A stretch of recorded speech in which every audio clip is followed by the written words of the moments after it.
Okay, if I can get everybody's attention, I just got a text from Terrence, and he's going to be a little bit late, so I thought we'd go ahead and start with introductions, and then we can get started with the meeting. So, I am Liz Adams. I work at CRL Associates, and I work for the National Western Stock Show as staff to this CAC, and now we're going to go around and have introductions, and then we'll get to our agenda. I'm Jules Kelty, EV at Focus Points. Jocelyn, Colorado State University. I'm Lucia Guzman, a new member of the National Western Center Authority Board. Mi nombre es Juan Veloz, el cual represento el IRI Suancia. My name is Juan Veloz and I represent the IRI in Swansea. Ann Elizabeth Glove. Here, just hand it to Brad. Brad Buchanan, National Western Center. Hi, I'm out of breath. I just walked up the stairs. Brad Dotson with the Office of the National Western Center.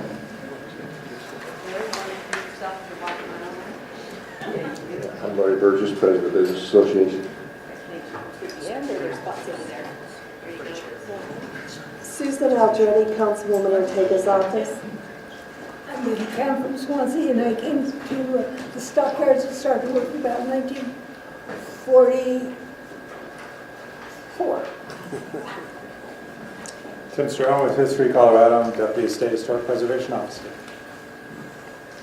Yep, so we welcome Tim, who is taking Mark Rodman's place, because as you know, in the last meeting, Mark announced that he was leaving. So now Tim will be the representative, and we welcome him. And you'll get a name tag the next time. Sorry I forgot. Jeremy Rowland, Family Environmental. Mickey Zeppelin, Rhino, Dutch Road Area and Swanson Neighborhood Association. Dave Litsky, Globeville.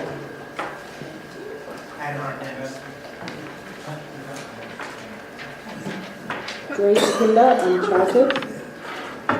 My name is Matt Hugel. I work at the Grow House, which is a nonprofit in Hillary, Swansea.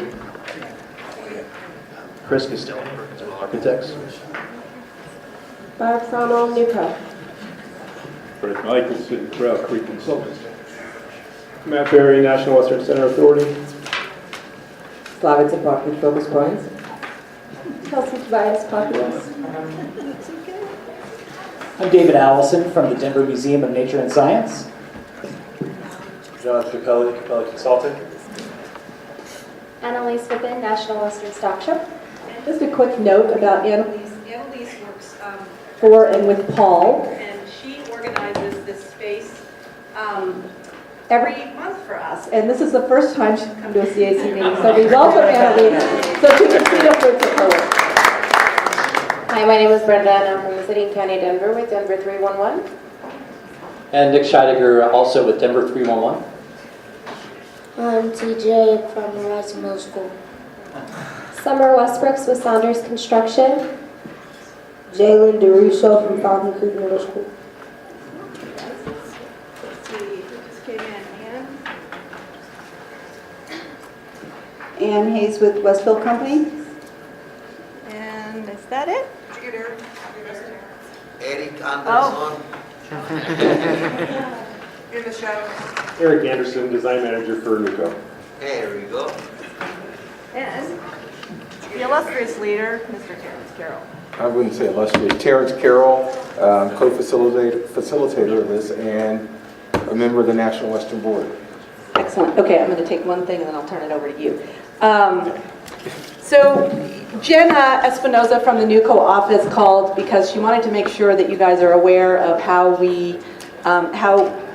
issues regarding the National Western Center are taken. And so she asked if the 311 people could come and give us a quick talk. So I put them at the beginning of the agenda so that they could talk. And so we will have you guys come up now. I'll give you this microphone.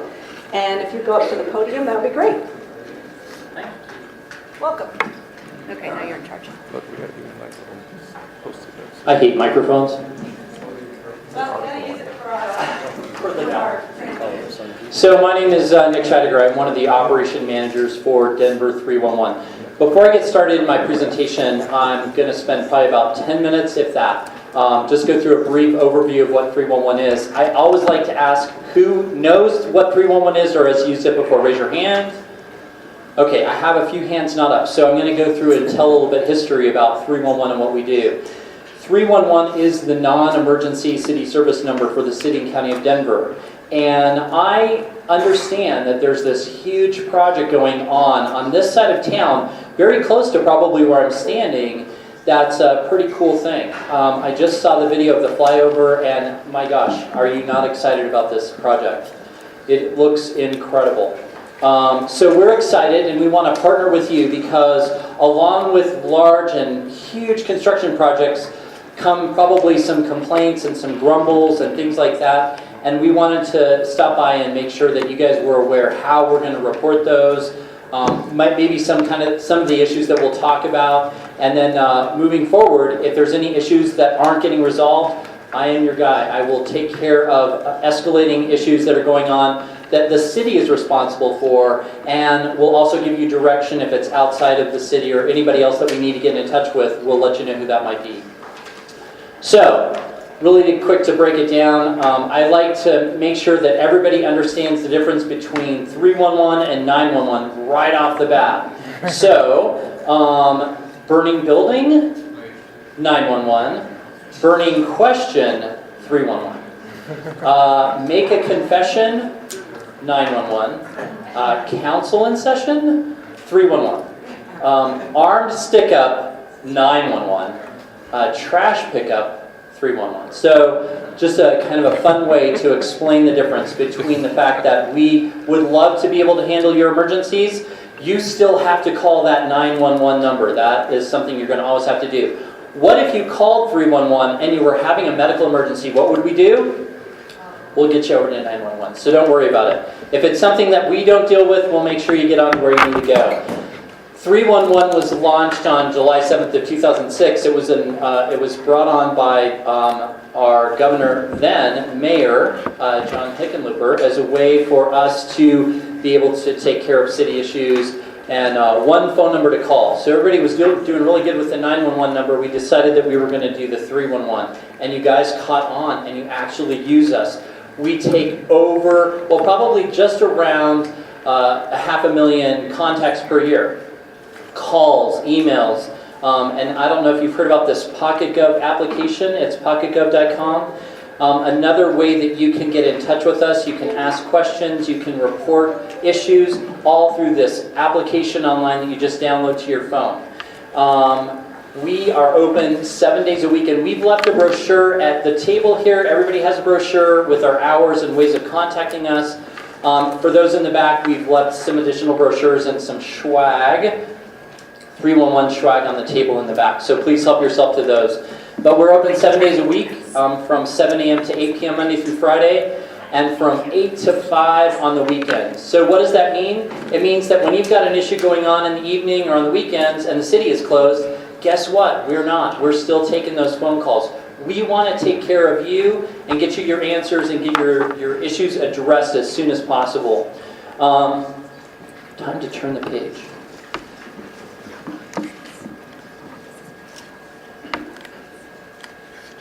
See, I'm holding 3 things. It's always a bad idea to have 3 things in your hand all at once.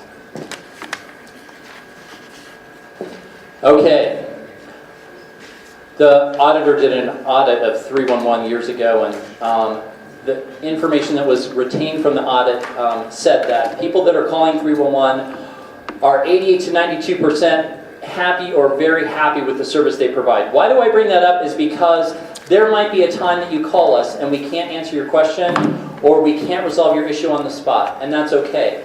We'll take care of it. It might take a little bit of time. Sometimes if you're reporting a pothole or other issue that goes on in the city, sometimes those issues can take a little bit, and we want to let you know we're working on it. We'll get to it right away. Maybe there's not only one pothole, but there's a whole bunch of potholes all down one street. And a lot of people think that that truck that does the automatic pothole fill is going to come out and fill out all those potholes going down that lane. A lot of times what happens is they'll actually close the lane of traffic, which means they have to pull a permit for right-of-way. And then that section of street is blocked off for a day so they can just do one big patch over all of those potholes. So we'll just educate you. If that's the case, we'll let you know what's going on.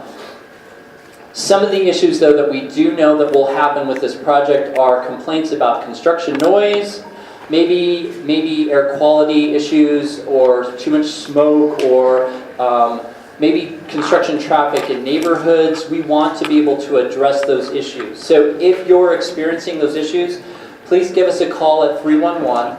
And the one ask that I'm going to have, and we'll make sure that you know exactly what to say when you give us a call, is you're going to have to identify that this is part of the National Western Project.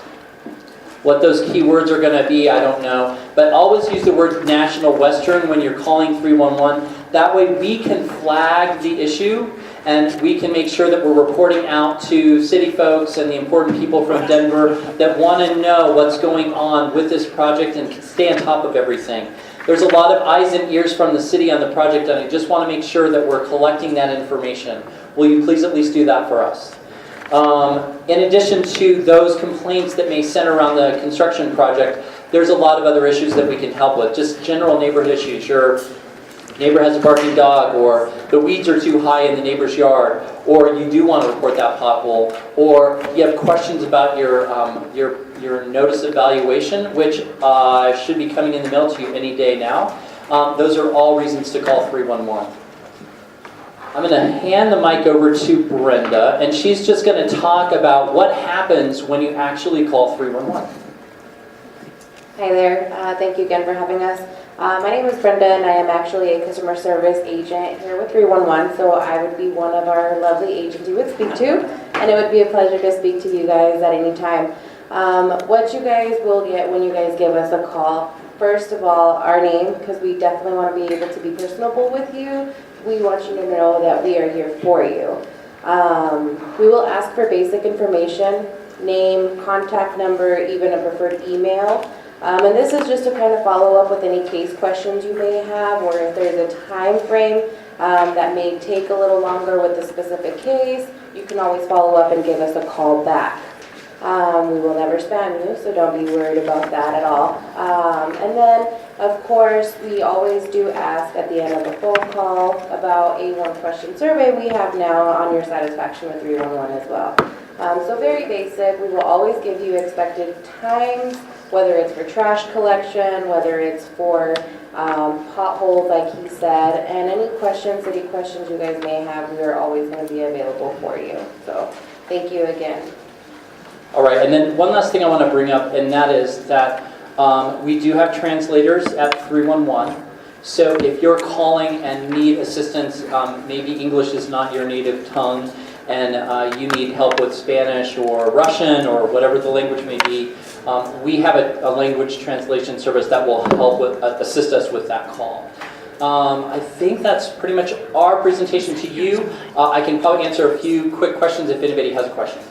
Yes, sir. Hold on, Drew. Let me get the microphone. We're holding for a mic. So, 47th Avenue right now between Bryant Boulevard and York is a truck route. There are 53-foot-long semis regularly going down. And there's also a lot of tow trucks from Wyatt's Towing. Now, we had this problem before, and Brighton Boulevard opened north of 47th Avenue. Now it's closed again. So this is a truck route, and this is a little quiet, residential neighborhood, single-family homes, kids playing in the street, dogs roaming around. What's going on with that? I mean, is this, and maybe Marcy Logram she was very helpful before in kind of addressing it. What's up with that? I thought we solved it, now we're back to the truck route.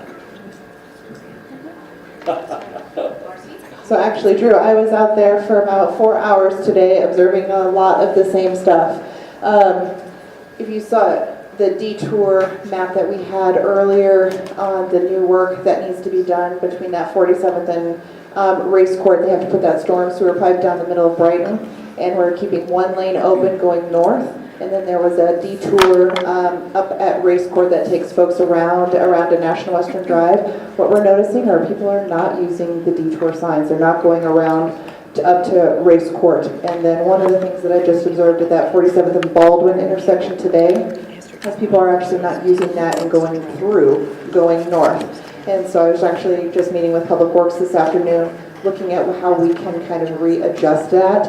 I also was talking to Public Works and I had some of our contractors with us. Those were not any of the trucks that were related to some of our work. Some might have been. One was doing a circle going for that work at Brighton, but there were several others that were not ours, and I'm thinking that those were Central 70. So I did talk to Public Works, our liaison to the Central 70 team, so that we can see what those detours are doing and where they're going, because it's not going correctly. We did have that worked out, and I don't like what it's doing right now and where they're going. So I just today was having some conversations, and I can definitely follow up with this group as soon as I hear more about what some of these solutions might be. And then if you have any suggestions too, and if you could also keep me in the loop on what you're seeing and hearing too, that would help. Okay, I mean, let's try to keep it. This is a neighborhood. I know. Giant semis, it doesn't work. No, and they're doing a funny tour. Can we log this through 311? Because I think Marcy's so good at jumping right into the heart of the problem. I actually do want the record through their system, because they're providing reports to us and they provide reports to other city agencies that may need enforcement. It may be Public Works, but I think putting it in the system would help a lot. If we can just start to log it every time you see it, log it every day. Exactly, and what are you going to do when you call 311 and you're talking about this project? You're going to say what? Well, this wouldn't be, I mean, you can, this is, just to be clear, that problem isn't National Western Center. Oh, it's not National, okay. No. Okay. Yeah, I mean, you can always log at National Western Center if it's anywhere on or around the campus. Marcy already did some investigation, and this is from outside users. But I think that's why keeping it here is not going to solve it, because we only have one Marcy.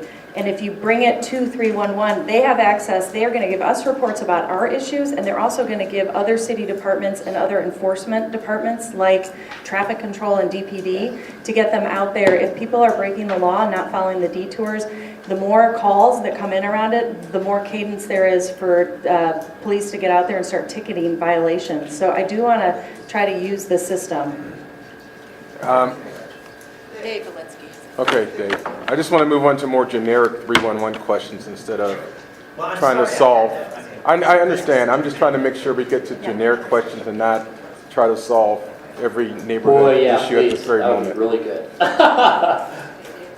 Anybody else have a quick question? Yeah, this is a simple one. Every Thursday they pick up my trash, compost, recycling. But every Wednesday night they call from 311 to tell me what they're picking up. The last couple of weeks it hasn't been working. They call, but nobody says anything. Like this morning I put out my trash, my recycling, and they didn't pick up the recycling because it wasn't the right day. This is 311. You guys have a system.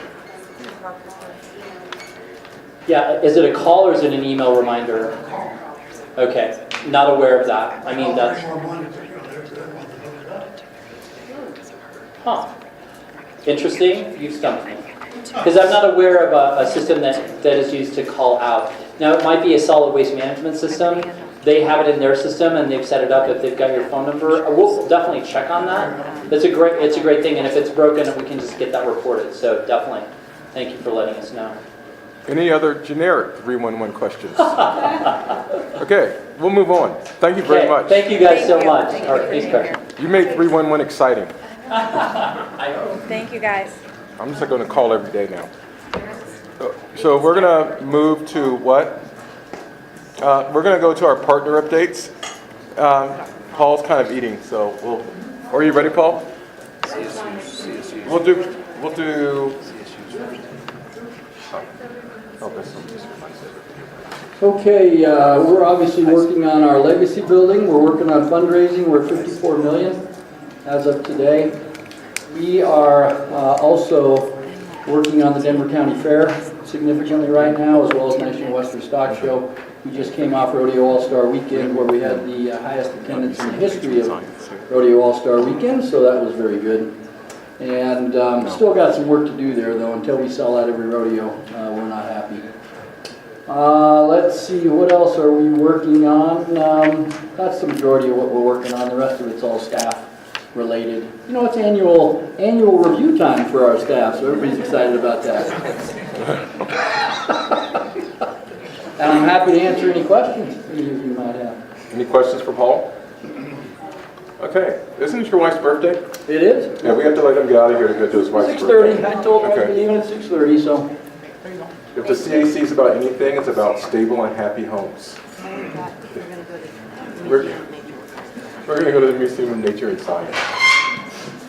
Hello, everybody. I'm very excited to be here and to welcome you on Sunday, this coming Sunday, to Dia del Nino, which is a celebration of children.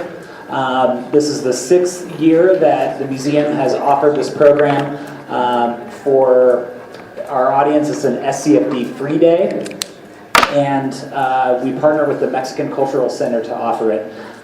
All sorts of fun activities for families, and we hope you're able to join us this Sunday for that. Tim Stroh, who's new to us from History Colorado. Welcome. Glad to have you. Thank you. Thank you. So I'll just piggyback up after the museum. After you go there, you can come over to History Colorado for our celebration for Dia del Nino on Sunday. It's 10 to 5. It's free. There is plenty to do for the kids, piñatas, dancing, everything you can think of. So the information on that specifically was actually in your March notes. I have some flyers here, so that's all we have right at the moment. Thank you. Any questions? So on to Jocelyn and CSU, and they actually have a video for us today. I hope so too. We're going to see if we can get it to work. So announcements are here. The links to these videos are also in your agenda, so if we don't manage to get this to work tonight, you can watch them. Oh, I thought that Opportunities and products where world-renowned researchers work with answers to global challenges, where the next generation discovers and creates. All right, we'll see if we can make it louder. Technology in food and Somehow, agriculture. by putting a mic next to Kids the get their hands dirty, literally. Yeah, that'd be great. So we have We're a two university. videos we're going to show you. You know, you guys have heard The me talk a Colorado lot State University about campus our at the National Western Center will be a collaborative. You guys have heard me talk a lot about our buildings, but maybe have forgotten a little bit about why it is we're doing this and what's going to be in them. So we created these. This was originally intended for the Water in the West Symposium, which, as you know, has been postponed to November. But would love to let you guys take a gander at what we've put together here, and then we have a special treat in that our Spanish language version, which we can watch next, was the voiceover was done by our own Liliana. So we're excited to hear that too. The Colorado State University campus at the National Western Center will be a collaborative space for discovery, opportunity, and problem solving, where world-renowned researchers work on answers to global challenges, where the next generation discovers and creates cutting-edge technology in food and agriculture, where kids get their hands dirty, literally, where a university convenes diverse minds around the biggest issues of our time, building bridges and leveraging our collective creativity. We know that the challenges of tomorrow cannot be solved by the thinking of today. This idea is at the core of the CSU campus at the National Western Center, a major redevelopment project in North Denver comprised of committed local, national, and global partners. The CSU campus will have 3 buildings focused on food, water, sustainability, and human and animal health. CSU will also provide a platform for others, a place for diverse partners to activate and educate. The campus will be a place where research occurs alongside exploratory learning, bringing youth into contact with scientists, and opening their minds to new passions and new career opportunities. A space open to all, where we will ask everyone which big problems they want to work on, which local to global issues they want to solve, and show them how to get started. A front door to the world-class research at CSU, right in the heart of Denver. And a place where experts from around the world will convene to address challenges in food, water, and health. A connection between urban and rural, between local and global. A platform to amplify community and partner efforts and to engage citizen scientists. A place to inspire. A child might enter the campus not knowing where the food on her plate comes from, but could leave inspired to solve the global food crisis. The opportunities are endless. The impact is limitless. Let's change the world together. We'll see you there.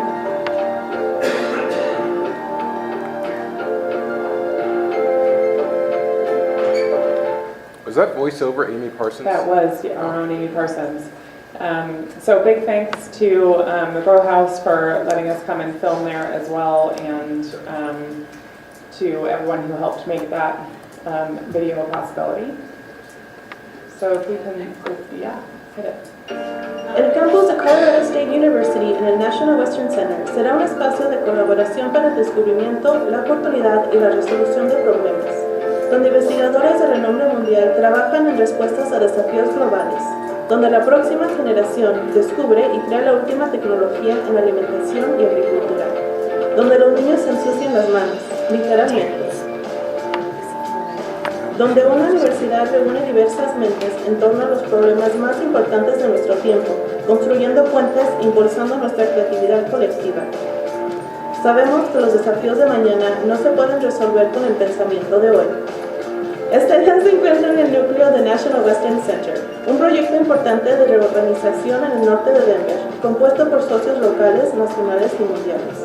El campus CSU tendrá 3 edificios enfocados en alimentos, agua, sostenibilidad y salud humana y animal. CSU también proporcionará una plataforma para otros, un lugar donde diversos socios pueden activar y educar. El campus será un lugar donde se realizarán investigaciones junto con el aprendizaje exploratorio, que pondrá a los jóvenes en contacto con científicos y abrirá sus mentes a nuevas pasiones y nuevas oportunidades profesionales. Un espacio abierto a todos, donde podemos preguntar a todos en qué grandes problemas quieren trabajar, qué problemas globales quieren resolver y mostrarles cómo empezar. Una puerta de entrada a investigaciones de clase mundial en CSU, justo en el corazón de Denver. Y un lugar donde expertos de todo el mundo se reunirán para abordar los desafíos de los alimentos, el agua y la salud. Una conexión entre lo urbano y lo rural, entre lo local y lo global. Una plataforma para amplificar los esfuerzos de la comunidad y los socios y para involucrar a los ciudadanos científicos. Un lugar para inspirar. Un niño podría ingresar al campus sin saber de dónde proviene la comida de su plato, pero podría sentirse inspirado para resolver la crisis alimentaria mundial. Las oportunidades son infinitas y el impacto es ilimitado. Vamos a cambiar el mundo juntos. Nos vemos ahí.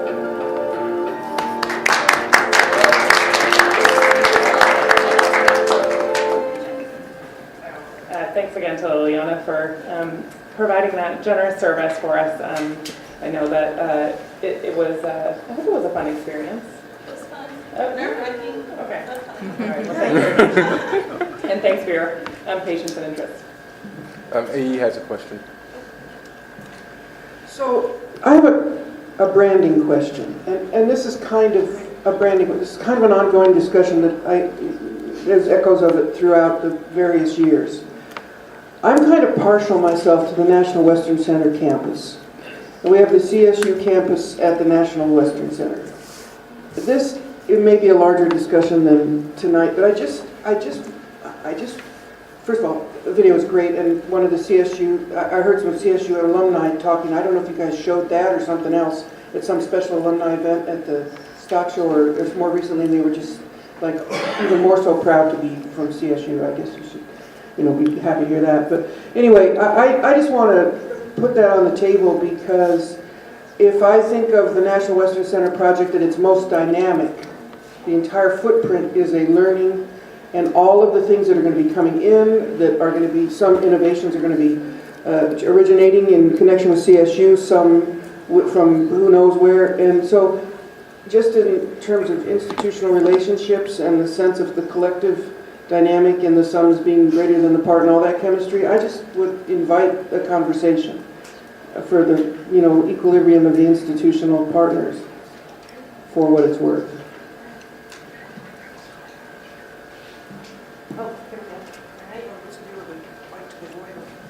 Sorry, I know I'm down on the job tonight. Okay.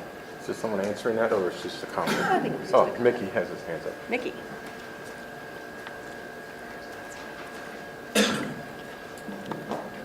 Well, I think having CSU as part of National Western was a fantastic opportunity. we're just beginning to see some of the potential in terms of having an international effect. And looking at the film and picking up on the past conversation, there hasn't been a lot of conversation in terms of what the CSU campus is. I think part of it has to do with my early vision that it was more like the CSU campus in Fort Collins or in Boulder or DU, where we really had more than a couple hundred full-time students and had housing and that kind of thing. But from an earlier discussion, you mentioned that probably you're looking at maybe 20 students from CSU on this campus. Could you give us a little bigger idea of what the campus is about?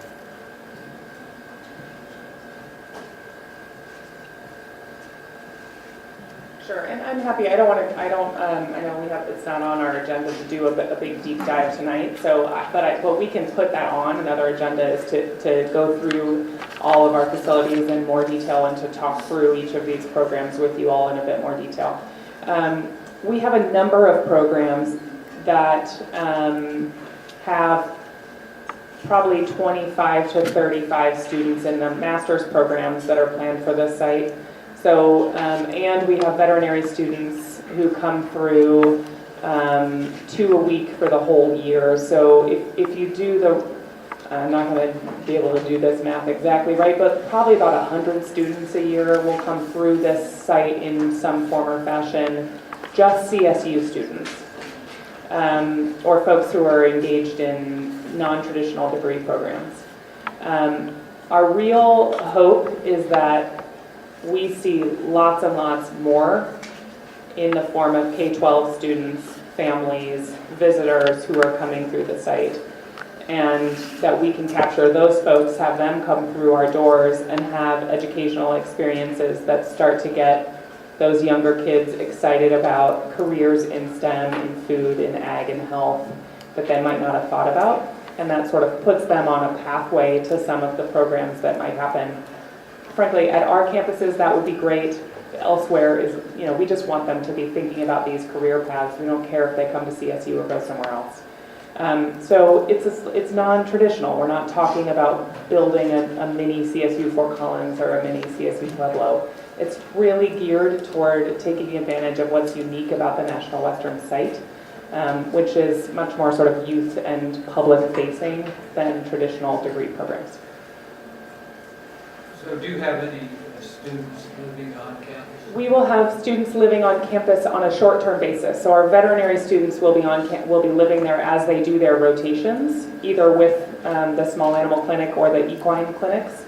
And we will also have, we are working on this, it's not for sure yet, but the student officers for Future Farmers of America. So they are not all CSU students, they're from other universities as well, but a small group. Any other questions for Jocelyn? Thank you very much. So we're moving on to updates from our NWC Authority board members. So, sorry. We're going to the board member reports from the NWC Authority. Oh, Councilman, you're here. Do you have anything that you'd like to say? Okay, thank you. We're glad to have you. Liliana or John? Liliana. And or both? We'll cover it later. The best thing that happened this week, as far as I'm concerned, was the event yesterday, because that was the kickoff. Am I on? Yeah, you're on. Okay. I was looking over there because you looked over there. That was the kickoff, and that was the culmination of the last 5 or 6 years of work that went on with a whole lot of people that are not always here, but we need to recognize those folks that did the early groundwork to get us where we are today. And as I was walking in today, thought, well, people come and go, but we can't forget the work that the early people did help us get started here. Other things that went on today at the authority meeting, I think I want to defer to our executive director, Brad. No need to be redundant about this, and to Gretchen, who will give her report as well. So thank you. Thank you all for being here and taking the time. Thank you. Any questions for John? Liliana, you don't need to, do you want to? Okay. Thank you. We're going to move on to Brad Buchanan. And if you didn't see him in the Colorado Sun, great write-up on Brad Buchanan. He's signing autographs later at the door. Hello, everybody. So Matt's going to give an update on the strategic implementation plan, specifically the Cultivate campaign that hopefully you all heard about. Went from March 20 to April 20, and he'll give the facts on that. It produced more ideas than we had hoped. We were hoping to get about 100 minimum sort of quality developed ideas. Our stretch goal was 150. We got 243 from mostly from Colorado, but elsewhere in the country, and some international ideas as well. And Matt's going to cover that, but just really exciting and a really good also representation from community who submitted ideas.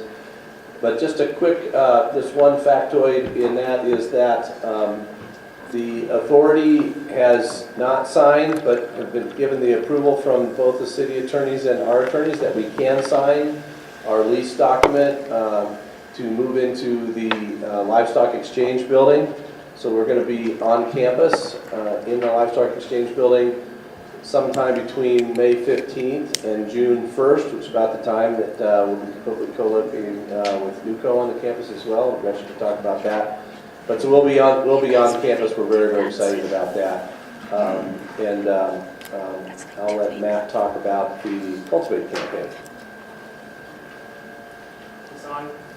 Go ahead. Oh, yeah. Go ahead and use that one. Sibilance. All right. Good evening, everyone. As Brad said, it's been about a month, and we launched this Cultivate campaign with high hopes, and want to start by thanking all of you.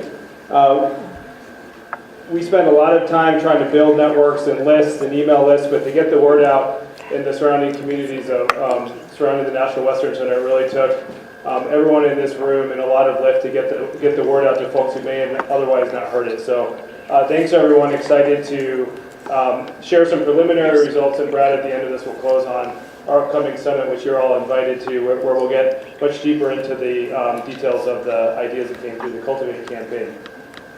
So as you remember, there is a website and there were in-person forums in Spanish and English that we invited people to share their idea of what they'd like to bring to the National Western Center. It included a timeline, frequently asked questions, a share kit to help others promote the opportunity, and then people could sign up for ideas if they didn't have a specific idea themselves. We sent emails out to about 2,000 people, about 3,600 emails to newsletter subscribers, 5,000 flyers in English and Spanish, text to about 1,300 subscribers, and then drop-in information at tables across the Elyria, Swansea, and Global neighborhoods. We had great news coverage. I think we just heard about the Colorado Sun piece, but we were in local news, but just as important in rural Colorado, getting the word out from our partners across the state to make sure that we had good representation statewide. Within the surrounding communities, here's just a map of all the outreach that we did, from site visits and flyer distribution to email outreach, community event partnerships, and then working through the RTD station locations. As Brad said, actually just today we topped 250. We picked up 15 flyers from Valdez this afternoon. Grace Kinda, who's over there, has been kind of pounding the pavement for the last month. So we have 50 new ideas that all represent ideas sourced from the local communities. So within the full set of the 243, now 250-ish, we had 66 coming with ideas specifically about how their ideas could support community impact. That's 20% of the total number of ideas, and then 19 sourced directly from within the communities. So how did folks hear about this? The primary ways were through partner sharing and pipeline partnerships. So we identified folks who had kind of broad reach through their own communication channels and asked them to share on our behalf. Colorado State University worked to share with the extension partners. the city helped us with working on our website and all the channels that they have access to. WSSA reached deep into their networks and kind of stakeholders to make sure that everyone knew what was going on. And then a lot of direct outreach. So all of us were sending personalized emails to make sure we were getting as many ideas as possible. So where did the ideas come from? Not surprisingly, the majority of the ideas were from Denver. Over half came from Denver. 33% came from the rest of the state. We had some across the U.S. We had about 6% that kind of were outside of Colorado, and then 1% international. I think for us, it's a signal that we have a lot of work to do with our identity, brand, and value proposition to bring those international partners to bear. We also have some time, so we're excited to be thinking about how to do that. Just some ideas of what came through. Like I said, we're going to get into these in much deeper detail in the upcoming summit, but one idea was a food business incubator, so partnering with organizations and prioritizing residents from surrounding communities to start food businesses, go through training, including the value add by processing. Experiential education and regenerative ag and holistic livestock management. So this is a partner with a group called the Savory Institute, who have a bison ranch in east of Denver and near Stroudsburg, and they're thinking about what a kind of living laboratory ranch could be as a partner with the National Western Center. A consulting arm, so a global regenerative economy consulting firm to help large and mid-sized agribusinesses transform their models into more regenerative practices. This will enable Colorado companies to join the regenerative economy emerging worldwide, and this was from Hunter Lovins at Natural Capitalism Solutions. A polo cross club, and this was new to me. This is a form of horse sport called polo cross. It's a global sport. There's 5 clubs at least across Colorado from Grand Junction to Durango, organized by Outlaw Polo Cross, and it would be a competitive field that could hold the nationals of polo cross in the U.S. at the National Western. And then the final example is the First Nations art experience, providing Denver and visitors with a unique experience, curating the emerging arts of the West and creating a platform to promote and encourage Native peoples in the arts. The collaborative structure would promote all mediums, painting, fashion, culinary, and could exist within a historic building on the site. So in terms of the stage of readiness, so we asked what types of what type of idea was, whether it was an event, an educational experience, a product or service, someone who wanted to lease space, but we also asked what stage was the idea. Was it an idea, was it in a pilot stage, or was it actually fully operational? And this is helpful for us to think about how we prepare a lot of the folks who are sitting on the idea and pilot stage to be ready to play a role in the National Western Center. About 45% of these ideas were at an idea stage. So for us, that's a signal that we need to be thinking about technical assistance and capacity building. There's also about a third were operational, so we do have partners that are ready to go. So in terms of who submitted the idea, about a third, 31% were nonprofits, 23% were startup innovators, and another 12% were individuals and households. And finally, to close the loop on what we're doing with this part of the strategic implementation planning process, we're synthesizing these ideas, going through over 250 ideas and reading them and understanding how to put them into categories and understanding how to respond to them next is, as you can imagine, a lot of work. We're responding to everyone who submitted an idea. First, to appreciate their effort and their interest in the project. Second, to give them an idea of next steps and timing. We're also working to do direct follow-up with potential partners in June after the summit, and then, as Brad will share in a second, weaving these ideas into the summit itself. So we'll be bringing some of the speakers who presented the ideas and making sure that it's good content as we develop our strategy. Thanks. So the summit is the afternoon of Thursday, May 30th, evening of Thursday, May 30th, and the morning of Friday, May 31st. The Thursday time is going to be at kind of a rural setting in Evergreen.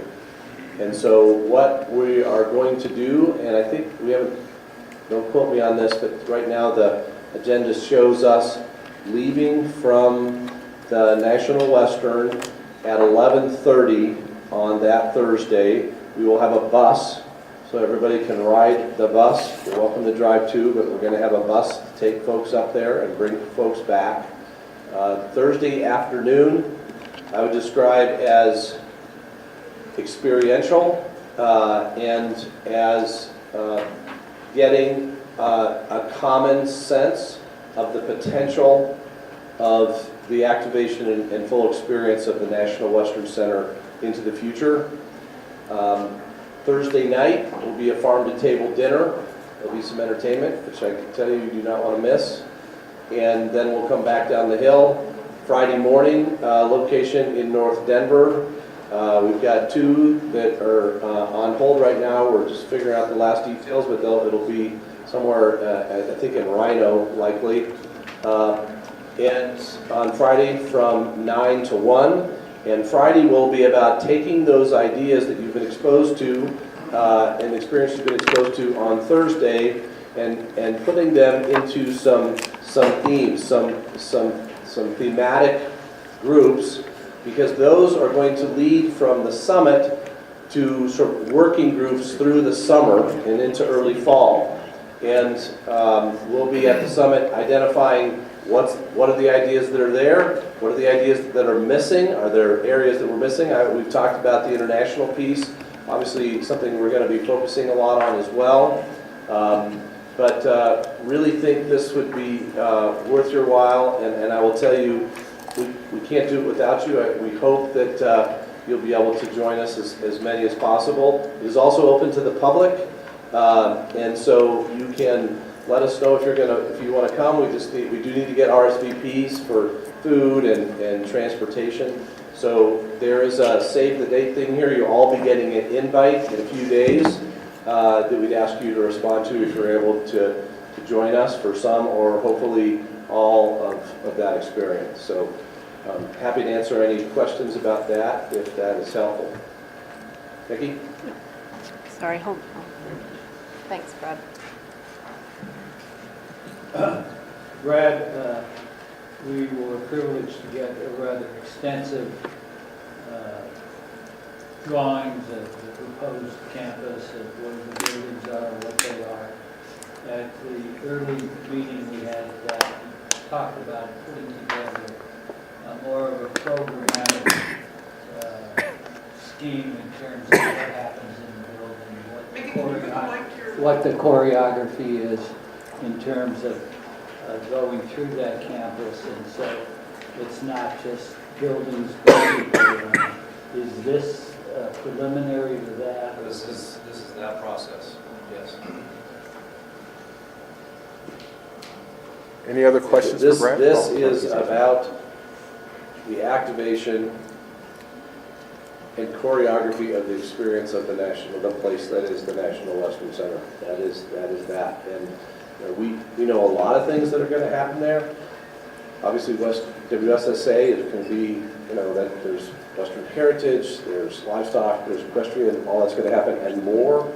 But we have these incredible assets in both phases 1 and 2, and what's going to happen in the Triangle that we are invested in fully programming, and that's the opportunity for the sort of the National Western Center Plus. I mean, that's what we're trying to define, and that's what this is. The ideas, 243 ideas that we got they are simply amazing. It's very impressive, and the energy for this, the creativity for this, the potential and possibility is across the board, and I think you'll be very interested to hear about it.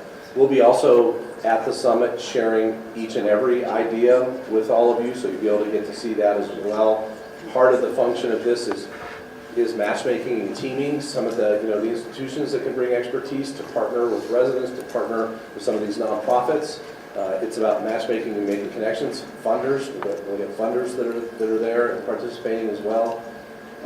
This is the beginning of the experience of the National Western Center. This process is emblematic of the experience of the National Western Center. Jules? So will there be Spanish translation? I believe so. Yes. And then my other question was for Matt. I was wondering, do you have the ideas from the community pulled out separate from the ideas kind of that you got throughout Metro Denver and then beyond Colorado? It would be an interesting slide to see what were the themes that came out of the community? Because I would imagine those look pretty different than outside of the area. Absolutely. Yeah, so on the form itself, we collected whether you were from the Elyria, Swansea, Globeville community, so we have that as an identifier. And then anyone where we got a form from a collection within the surrounding communities, so we'll know who was submitted from kind of the surrounding communities. Is that what you're asking? Well, can we see that Absolutely. as we're going through the process? Yes, absolutely.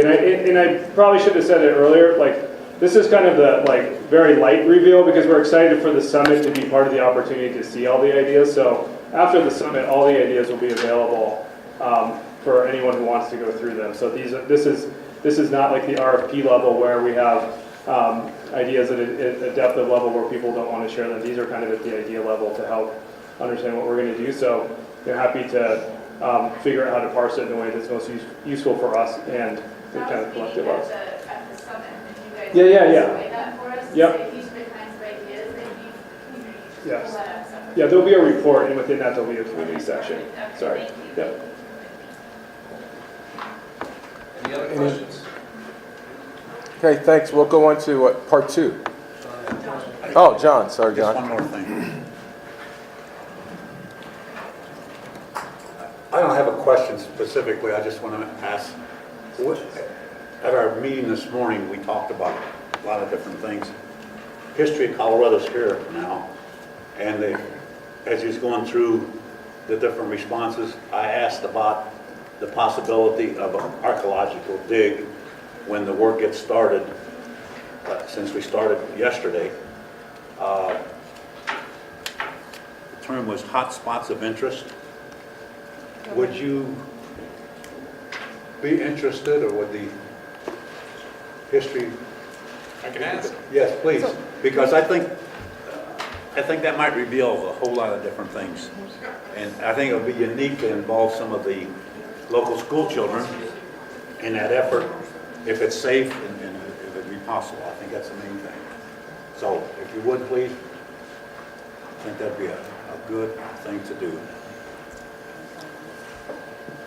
So this was a conversation from the authority. I never said hello, and I missed the introduction. So I'm Gretchen Hara, the Executive Director of the Mayor's Office of the National Western Center. Hi, Gretchen. And hello. And we have been working with Sean Snow, who is interfacing with History Colorado. So it's probably worth just a review of all the conversations going on right now, and where we've worked with our materials management plan and our contractors to pause in these areas of interest, and I call them hotspots because they're where we know there has been activity on the campus through time, and allowing us to look for items that might be uncovered. So I think we're joining that conversation midstream rather than having to kick it off, but I do want to bring that information forward from this morning and then from the conversation tonight. So just wanted to reduce the burden on what you thought the ask was, that we've got a base to build on. No worries. Okay. Is there another question? Okay. Yep. Oh, AE.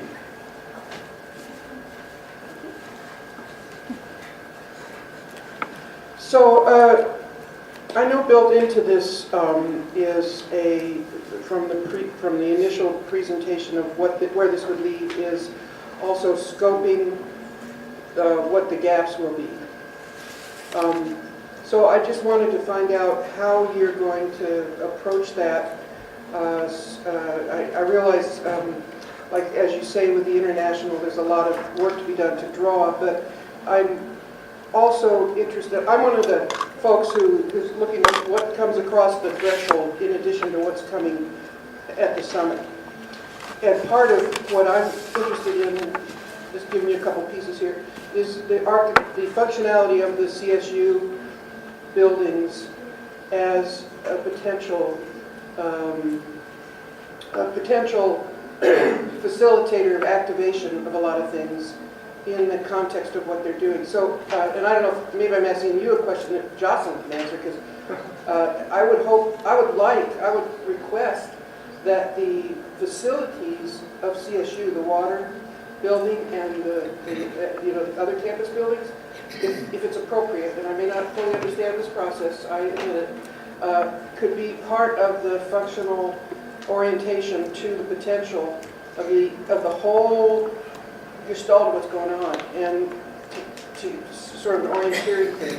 And maybe some ideas will come out of the flexibility of those buildings too. So, looking forward. As I'm slowly walking to Jocelyn, I will say that of those 250 ideas, several mention CSU as a partner.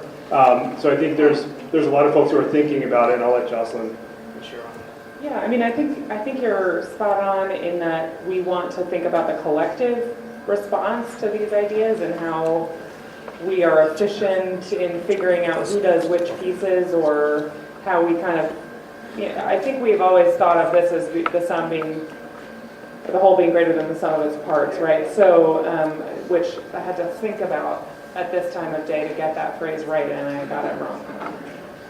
Yeah, but no one noticed until you said something. I know, you could have been. Yeah, thank you. Anyway, short version is yes, AE, we agree.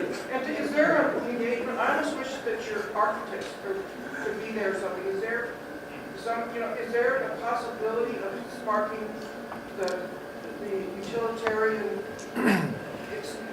diversification of the building?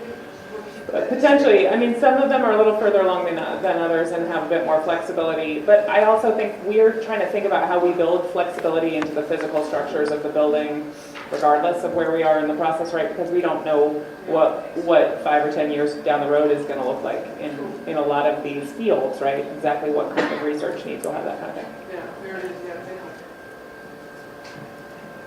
If there are no other questions, I was going to jump into the next authority topic. So I'm going to speak to community benefits topic at National Western Center.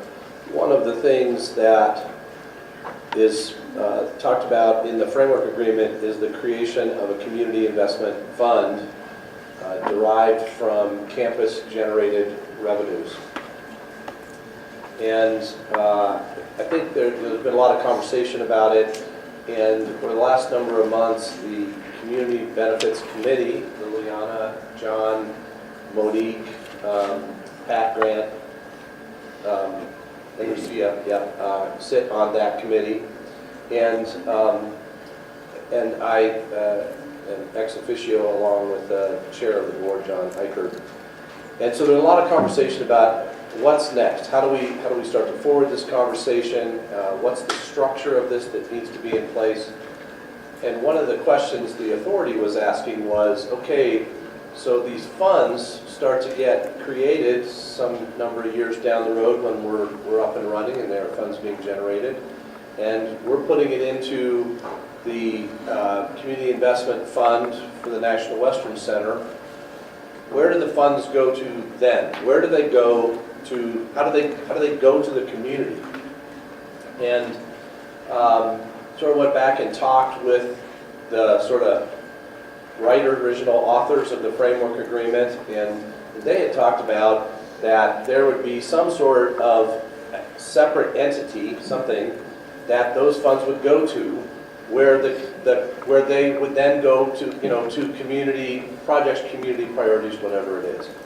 So we, Councilwoman Ortega's office, Susan Aldrete, is here with us today also. We started talking about that, other members of the community as well, and decided we needed to ask the community what they thought about that and how to go about that. So, and through that process, Councilwoman Ortega asked the authority, we're going to go talk to the community, but does the authority have a preferred approach? What does the authority think? If the authority is funding this, how does the authority feel about it? The Community Benefits Committee spent a few months, it was complex, a lot of different variables, and the answer came back and it was actually adopted as a resolution by the board today, and basically described some attributes. We think that it's important that whatever that entity is, be community governed, by the community, for the community, of the community, that the community be driving the decision-making process around where those dollars are spent. That it's not the authority board, it's not the Community Benefits Committee, it is the community. Now, in order for the community to have something like that, it needs a structure. I mean, it would have to be a legal entity, something that would happen. So we were asked what our preferred approach is. That is the authority's preferred approach, that there be a separate entity that is sort of a fiscal agent, if you will, to those dollars and is governed by the community. That said, that is simply our input. That is not a solution. The community will through a series of meetings that Susan can talk about, opine on that. And I'll let Susan talk about that. Yeah. Wait, hold on. I'm going to give you the microphone, Susan. Yeah, so the Gotta be recorded. translators, it's easier for them. So, so Councilwoman Ortega is going to host 3 community meetings the week of May 13th. We'll have one in Swansea, one in Globeville, one in Elyria. They'll be at varying times. And we will be just having a community discussion, talking about the authorities' preferred approach and a new entity, presenting other alternatives, the pros and cons of all of them, and just get the community input on how they want to proceed. Those meetings, the outcome of those meetings will be a process, I'm sure, to decide how we get from what we hear in May to where we need to be in a couple years to start accepting money and spending it on community events, or community programs and services. So I had hoped to have a flyer tonight, but I don't, because I don't speak Spanish and we had some last minute changes and I couldn't get them translated. But I'll get this out to everyone. We have a very broad outreach plan to get to the community, to let them know about the meetings. So we're really hoping to have a good turnout. And I think we will. It's a really great, using a lot of our community-based organizations to do outreach and let people know this is happening. Yeah, so Swansea is May 14th. That's 8:30 in the morning at Focus Points. We'll have a meeting in Globeville at the Birdseed Collective on the evening of May 16th. And then we'll have a meeting at the Johnson Rec Center on Saturday, May 18th at 1 p.m. So we've tried to mix up morning, noon, night, different locations, so everybody will have an opportunity to participate. For the tape that you just mentioned, the neighborhood that Johnson is in? Elyria. Yeah, I just wanted to. Did I miss that? Yeah. Sorry. No, that's cool. So go ahead. No, I was just gonna say, these are really important conversations that we're having that could really lay a really strong foundation for the community moving forward. I think there's a lot at stake. There's a lot happening around our neighborhoods, and not only can this entity obviously be the recipient of funds developed through a community investment fund, it could also potentially be, hopefully, a force to be reckoned with for any other projects that are coming in and really seeing a strong voice in the neighborhood. So whatever the form the entity takes, I think it's important for all of us to stay involved and get the word out and get your neighbors, get your grandma, get your cousin, get your tia to these meetings because I think it's important that we're all there in addition to other voices that maybe not always heard or not always at the meetings. So I'll pass the mic to you. Hey. Harry, I got you.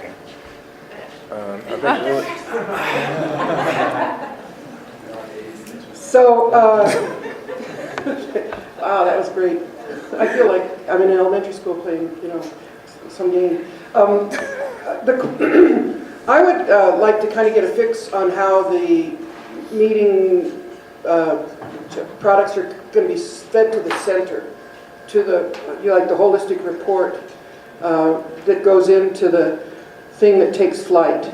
I really appreciate that Councilwoman Ortega is facilitating these. I feel I had some resistance and was one of the aggravants wanting to be completely autonomous from all interests, and I feel like it's been achieved in that way. I also recognize that the National Western Center Authority is in a position to help mentor as the sustainable institution over time, and, as it takes flight. So my question would be, Susan, how are you guys envisioning the reporting out from this so that in the end there's a real cooperative mingling of ideas and potentials among all three neighborhoods as it comes into being? We have no plan.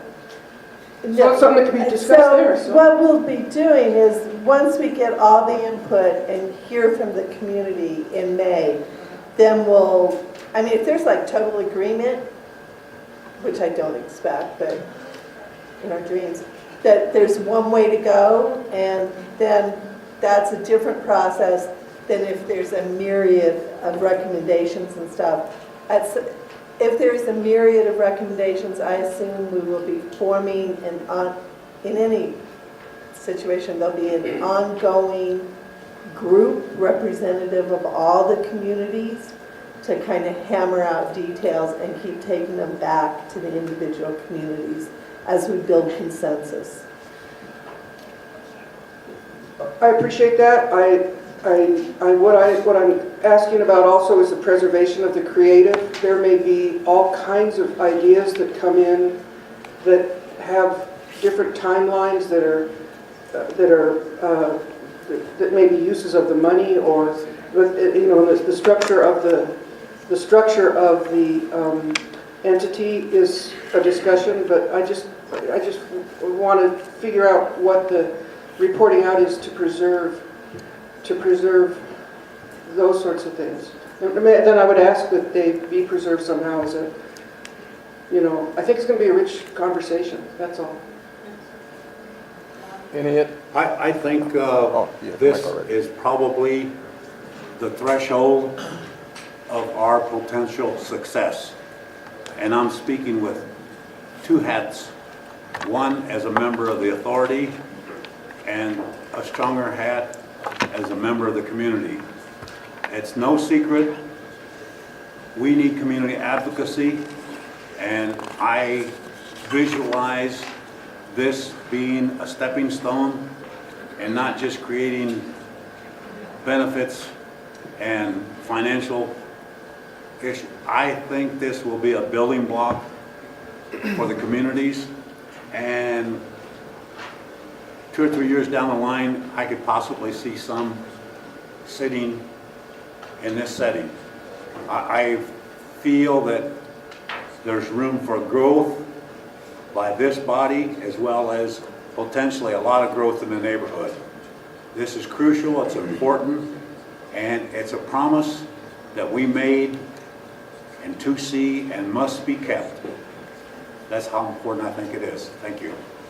Anyone else? Just Liliana. really quickly, AE, to your point, I think you bring up a really good point, and for us not to get so, to have our blinders up, but to be able to capture those ideas and conversations that emerge that could potentially, feed into that list of ideas that has been generated, and any other ideas that come up. So I hear you. That's good. Gretchen, were you going to say something? Oh, any other questions? Okay, thank you. Good discussion. We're going to go on to Gretchen, so keep the mic. Thank you. We have a couple of items from our office tonight. I'm going to do a quick Pardon me, Gretchen. I was informed that I said your name wrong. Oh, what is I was supposed to say the Gretchen. Nice. That was a joke that the mayor kept making at the groundbreaking, because I was already really hot sitting on the stage as MC, so then it made me blush on top of that, so I was as pink as Brad Buchanan. There were a couple of berries on stage. And I would like today to be the last day of that joke. I don't think you have that say. Please. No. Okay. So we've got a few updates tonight. I'm going to do a quick overview of just the status of the build and a couple of highlights. Oh, Marcy's coming up. And then we have, Marcy's going to talk a little bit about what conditions are like on site, but then we have two discussions, one on the riverfront that Eric Anderson's going to lead, the second on campus utilities. We try to bring this to you often that Brad Dodson and Barb Frommel are going to walk you through. And I'll end with the triangle. I'll just tell you it's one slide and it's a schedule slide. So if there are folks that are wondering if there's a lot of new news on the triangle procurement, we do not have that. But we will be working on that over the next couple of months and have Emily Hauber come back, who runs that procurement process on behalf of the Performance-Based Infrastructure Office. One thing to just highlight, Brad mentioned it, our office is moving to the north end of the campus on May 16th. So if you try to contact us on May 15th or May 17th, good luck, because we're going to be in chaos right there in the middle of the month. But we're really excited to get on site. Our contractors are on site. There's a lot of construction activity that's going to really help us keep eyes on it. We are now a team of engineering consultants and city folks and other subs of 42 people. So we're really at our maximum peak, ready to deliver the construction of the program. So our job is to keep pace with the activation and programming and make sure the facilities are in place. I would also like everyone to acknowledge that tomorrow is Marcy's birthday. Woo! Happy birthday, Marcy. Thank you. And she is one of the people I just want to highlight. We have a really hard-working team of folks. She was out on site for 4 hours today. She's always the first person that I think gets calls in terms of traffic issues and responses. She's willing to do that, and hopefully tomorrow she takes a little bit of a break. So happy birthday. Moving into the slides. And this is the site plan. We bring it because we don't always know if we'll have a map in case we need to come back to it at any point. Completed procurements. This is why we have so many folks on board now.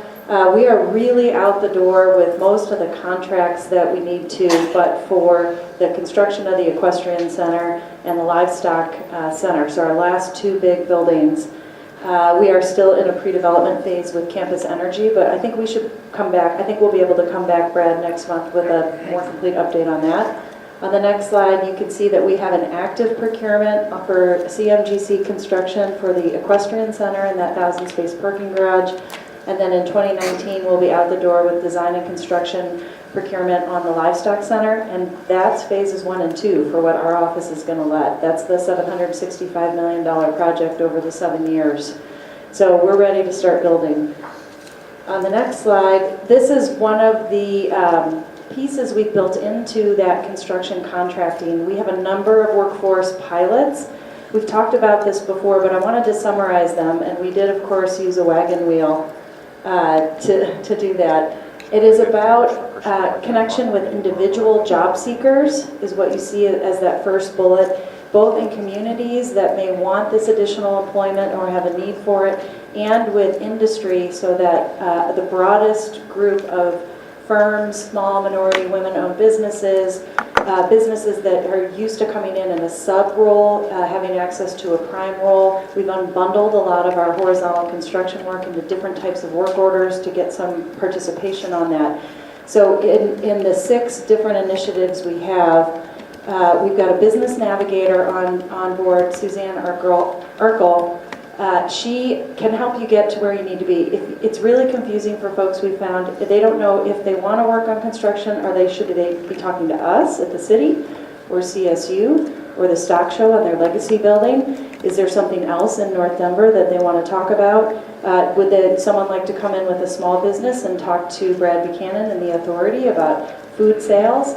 We found that just sending folks to the website wasn't enough. We needed some actual hands-on guidance and someone to call that would pick up. And then we're taking track of all those calls, keeping the logs, so we know who came in the door, did they get to the right person, were we really able to point them in the right direction.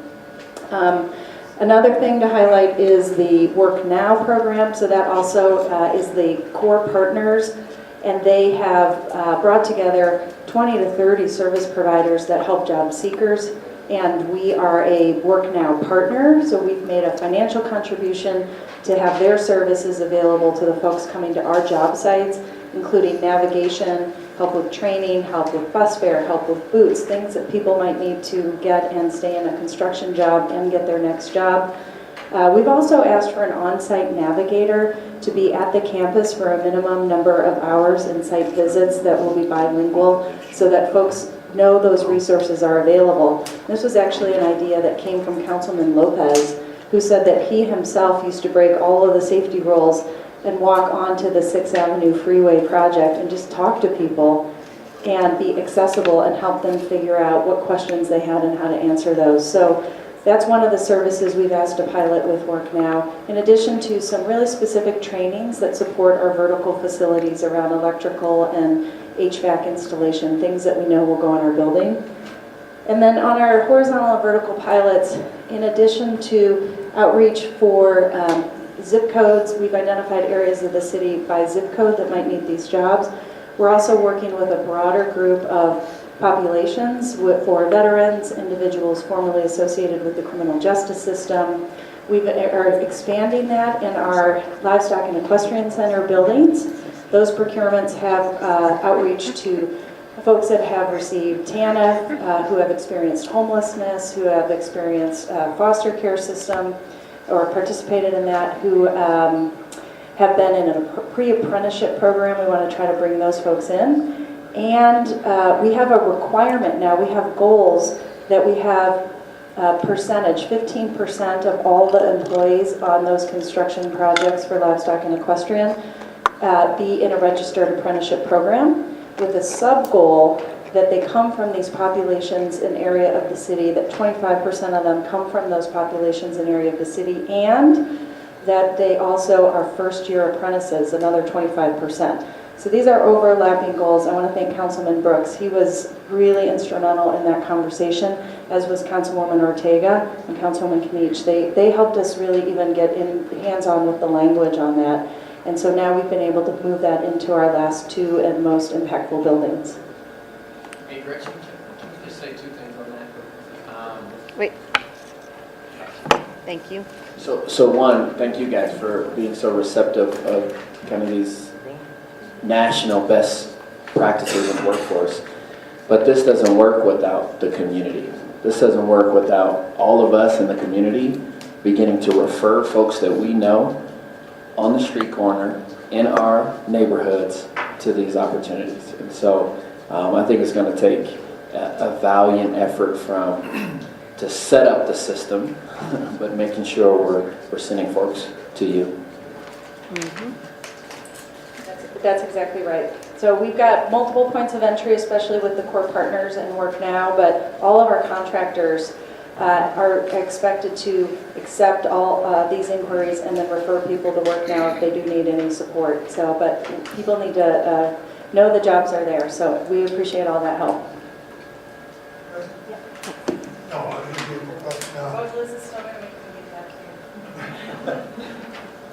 When we're talking to young people to get them to work, what kind of time limit would they consider they'd have a job for? A year, 2 years, 6 months?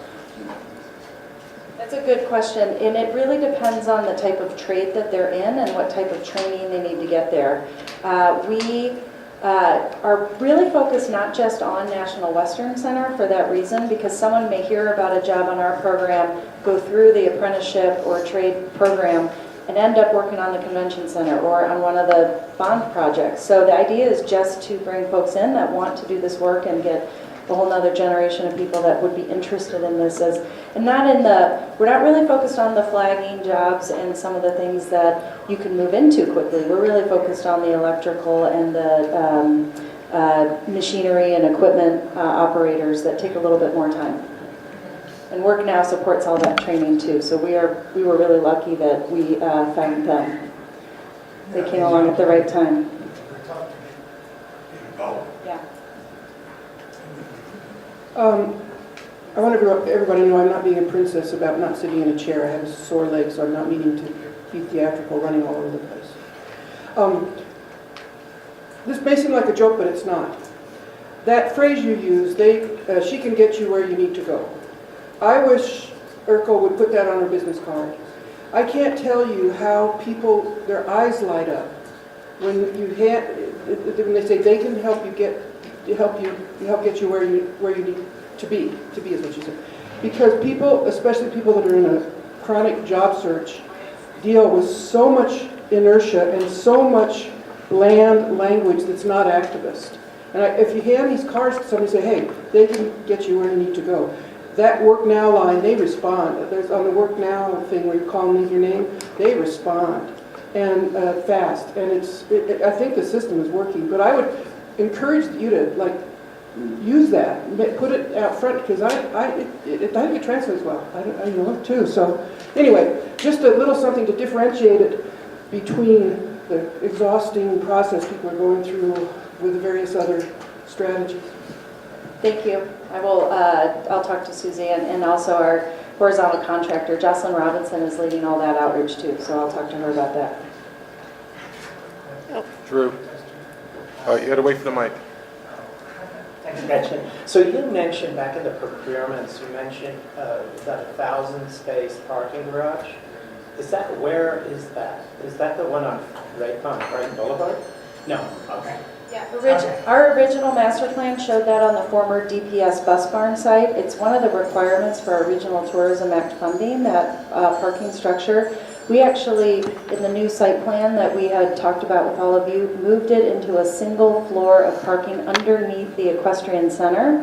And the grades on the campus allow it to be underneath. You wouldn't see it from the plaza, but it would spill out onto National Western Drive. Okay, interesting. So, but is the DPS side is still going to be parked? Right now it's surface parking. It's got some environmental conditions. The future use of that, we're really hoping that we can have a plan to move that into transit-oriented development activation. Right now we're hoping that a triangle partner would be interested in doing that, though it's not a requirement. But long-term, that's why we acquired it, to have that be activated for TOD. Where does this parking garage sit as far as parking lot C? Oh, so this is the outline in yellow here underneath the equestrian center. That's the 1,000 spaces. That equestrian center building is really, there's lot C, and it's also where Le Mouton Noir is right now, the large sheep building. That's water. Yeah. CSU building. Yeah. Okay. Yeah, no, it's hard, and we'll probably just need to do another tour as we're going to have tours on Fridays once we get out to the new office and get set up, so we'll come back to you with that information too. So salvage update, just to let you know, our crews are out there, and the next one of the next slides is going to be about being careful on the campus because it is an active construction site. We are being pretty careful about taking out the historic elements. We cataloged all of them. They are being saved and deconstructed and put on pallets and stored in the former Mann building so that they can be repurposed into placemaking. The Legacy building wants to use some of these materials. Some of them will go to History Colorado. The museum picked some of the pieces that they want to go there for permanent exhibit and storage. So just so you can see that change on the site. Didn't you say we'll be able to buy something? I think was Paul still here? No. Paul and the capital campaign and the stock show, that opportunity would be through them at this point. So you'll have to, I wish Paul was here to answer that question. It's Paul's wife's birthday tonight, so Yes. he has departed for that. No, I wasn't calling him out. I just really want to know. I'd like to buy something. So I'm going to hand off to Marcy just to go through construction controls. This is really important for everyone that wants to visit the site. It is not a site you can walk through anymore. We want to keep our crews safe and our visitors safe. Thank you. Yes, as Gretchen mentioned earlier, we're going to be moving to the campus. I think our move date, or I know our move date is May 16th. And I personally am really excited about it just because we'll be able to be around and near and see and hear and feel everything else that is going on as we're building. Yesterday I was in work boots all day, and today I'm in heels and my feet are killing me and I want my work boots back on. So construction is where I feel comfortable. So I'm excited to get back out to the site. So site controls.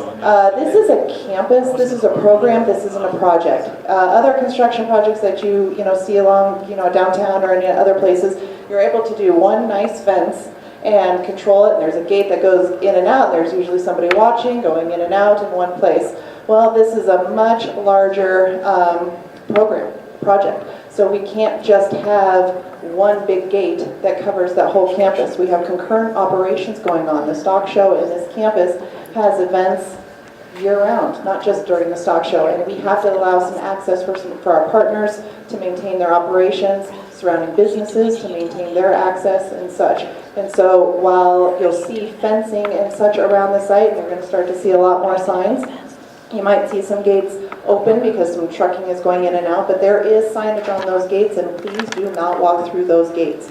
As soon as you enter into an active construction zone, it's a whole nother world, another ball of wax. It's actually private property. And we have these controls in place that you need PPE to be when you go on site. Does anybody know what PPE is?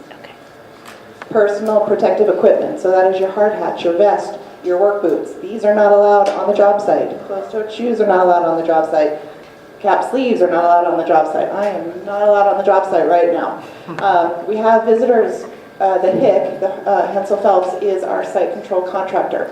So we must always check in at the HIC field office, which is the 5115 race court, right across the street from our new office. We check in there, we get organized, we get an escort, we go through the process in the system. All tours on this site will be start with the NUCO office with Jenna Espinoza Garcia or myself. We have a tour request form. We fill that out. We coordinate with Hensel Phelps. The site is going to be changing constantly. Just even from yesterday, from the groundbreaking to what it looks like right now. Different levels of protection and escorts are needed. Not everybody knows where to go at any time. I will not know, so I will always have an escort out there. Don't want to fall in a hole. Don't want any of you to fall in a hole or trip. So we have a lot of rules around that, and we hope that everybody helps us follow these rules and helps us keep those site controls. You're going to see things getting a lot more busy out there, very active. The large machinery is coming out, and then it starts to look like a construction zone. You'll see some areas that are maybe a little bit dormant right now, but in about 3 weeks they won't be dormant. So again, please, maintain and watch the signs and keep an eye out for everything. Do you guys have any questions about that? Great. As Gretchen said, we have tours on Fridays is what we're going to be scheduling our days, our weeks like. But let us know. We're going to do some special tours for the CAC, City Council members, and other groups. We want to make sure that you guys are out there and able to see what's going on, because it's pretty cool. Faster? All right, I'm going too slow. So I have a couple of construction updates that I want to go through. I'm also going to start getting updates from our contractors bi-weekly. So again, a lot of things are going on the site. The top, I believe that's 5300. Sean So and I were trying to identify this picture. We weren't really sure, but it is 5300 Franklin is coming down. Also down below here we have Les Moutons Noir. You can see there's some fencing up here in the top where they're doing some abatement on the roof and prepping that building to come down. I think the schedule is about June as they're going to start that. That was taken today over at Brighton Boulevard, and then the one down below is the HIC. Something coming up on Brighton Boulevard that I just found out at 2:30 today is RRP, Regional Rail Partners. They have got to put in a utility or a line from their connection box down to another power source. So they are going to actually be closing Brighton Boulevard. Run the utility line to their junction box. They are closing it next Monday, Tuesday, and Wednesday, 9 p.m. to 5 a.m. So that's going to be closed between 48th and Race. And then we're working, we haven't seen their detour plan, but we're working on that. It should just be going out and around during those night times. But that should be 3 days of work next week. You'll see some additional activity. So as soon as that's off, that gives me some time to continue with Public Works and some of the other work that I'm doing to figure out that detour. Any questions about construction and what's going on? You saw the salvage that was going from Hensel Phelps's work. They're going to start moving their way towards, I guess what we call it, Betty Graham Drive through Marion Underpass, preparing for the rail package. What were those hours again? Say that again? The hours of the construction. 9 p.m. to 5 a.m. Right, 9... I don't want to say it wrong. 9 p.m. to 5 a.m. We should all be asleep. To 5 a.m. What's that? Oh, and Navigate North Denver, we will try to make sure they are updated in this. I don't know if they've gotten this notification either, but always we try to, all of the contractors in the area are supposed to send our updates to Navigate North Denver, so that map is usually up to date and current, and we'll tell you what truck routes are, etc. The truckers are using that system a lot, so we just need to make sure that we direct them where they need to go. Thank you, Marcy. No more questions? We actually really do want you to visit us at our new office, so we will find a way to have an open house for the CAC, so you know where that is and you know where the field office is too. So we're on to the next presentation. Eric's going to talk about the riverfront. Eric, we have a lot of slides in here that are repeats for this group, so we may go through them quickly, but we can come back to them. We just wanted to provide context for how we got to the process we're going to run for design this summer. I think I've just been told to go through these quickly. So I'm going to give everybody an update on the riverfront. We continue to work on this. Everyone knows what it looks like, and Marcy mentioned that Lemutan is coming down this summer, so that'll be great to get that out of there. We've had the Metro Wastewater IGA, and that's to relocate and bury the Delgany interceptor so that it will no longer be at the top of the bank. Provide access to sewer heat for the energy partner that we're working with. And the third one is to mitigate the odors from the Delgany via a new biofilter. And so Metro Wastewater is funding these pieces, and they are moving forward with that work, and we'll work with them on that. And then that's all been approved by the Metro Board and the City Council. Okay, so that's good news. Then our process, you've all sat through many campus placemaking discussions, and a lot of them have been focused on the river. We're into program refinement right now. We'll get some new ideas from the Cultivate campaign, we're hoping. And then working with some potential new partners from the riverfront to get more ideas for how we can make that a very exciting place. We're revising the concept design, and I'll go through the schedule here in a little bit. We're getting continued feedback, and we want continued feedback from you guys. Just to let you know, we'll be coming back to you in June with a full riverfront presentation, not just an update, so be ready for that in June. Still looking at funding and partners, and Barb Frommel from our group is helping us with that. And then we'll go into final design and then construction of the riverfront. So our outreach, we certainly have come here quite a bit, and we'll continue to do that. Campus placemaking is complete, and all the work that they have done, and they have presented most of that here. One of the things, they were here last month with the design handbook. I'll get that to Liz, and we can post that on the website. It is complete. So if you ever want to reference that, you're welcome to. And then we're going to set up a riverfront stakeholder group for the next few months to kind of run some of these ideas by and make sure we're all on the same page as we move forward. So I don't want to lose, of course, the continuity and the connections to the community and the importance of the riverfront. We want to make sure everybody can get to the riverfront. So all these connections are important, and we never lose sight of the bigger picture. Although we focus on small pieces on the campus, it's really important that we tie all these pieces together. So National Western Drive is the roadway that will go along the riverfront. We have a 90-foot right-of-way.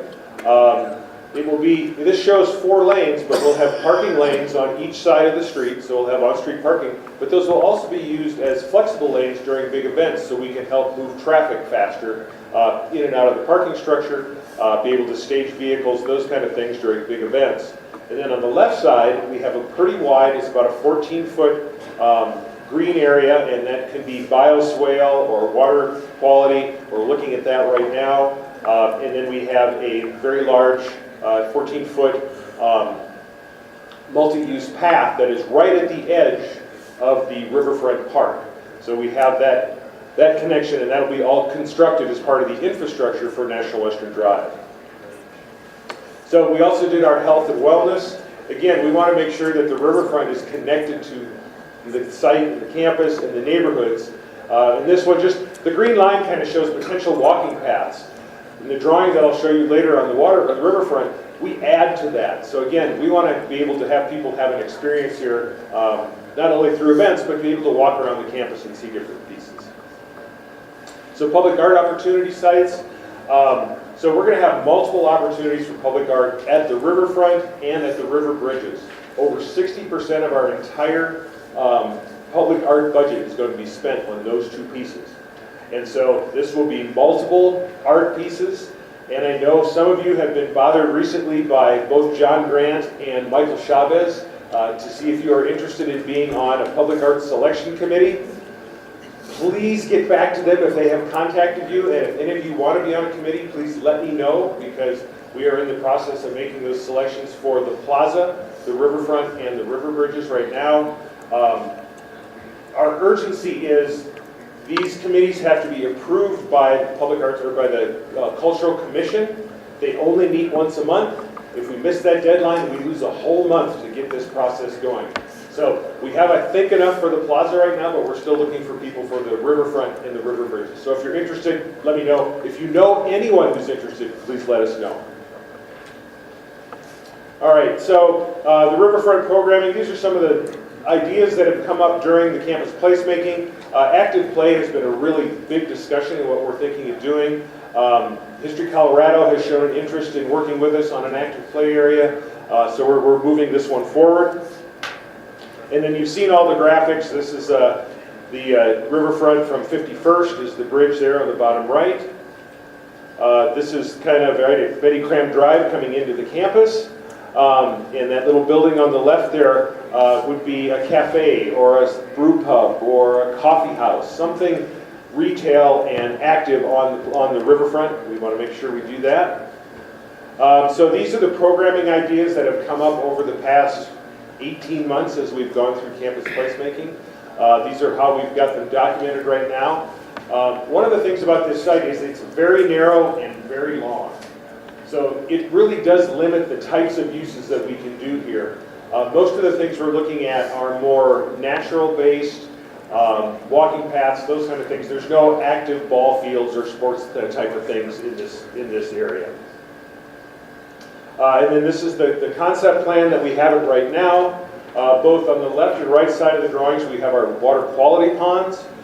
So those are important from a community standpoint. In fact, today Barb just sent in a National Fish and Wildlife Foundation grant for $500,000 to help us make those better than what the base amount of money that we have can do. So we'll keep our fingers crossed on that to get that going. And then we have all the pathways and areas for events and small gatherings. We're looking at outdoor classrooms, those kind of things throughout the campus.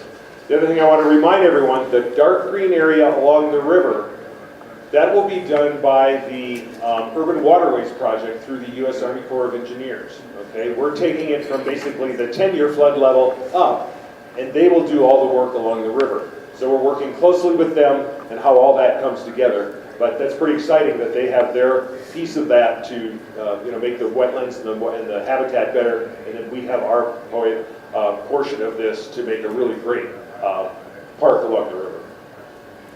So just from a schedule standpoint, right now we're in program refinement and concept design. So we'll be bringing some more ideas and want some more feedback from you in June. And then June through August, we're going to work through any third-party agreements that Barb's been working on.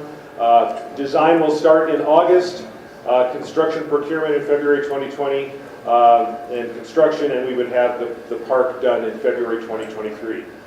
Because of the railroad and moving to Delgany, this is one of the last things that gets done on the campus, but it's very, very important, so we're not losing sight of that. So I'll take any questions if you have any.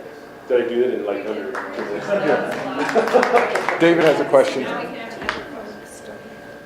Well done, by the Now, way. are you guys going to be planning activities on the river too? Yes. Because some years ago, John Zappi and I, a whole bunch of us, with Jeff Shoemaker, we had made a lot of plans on that river, like kayak courses and all that stuff. Okay. We're still going to go back to that plan. So our project is not touching the water. Okay. Okay? So we are just in the open space area. Yeah. But we are working with the Greenway Foundation. We meet with them monthly. They've been very helpful so far getting, potential partners on board and giving us ideas about the river. That pad site that you talked about, that's sort of kind of open to a lot of different things, I see the footprint now, how tall, or like how many stories do you envision it could be? We think this is just a single-story building.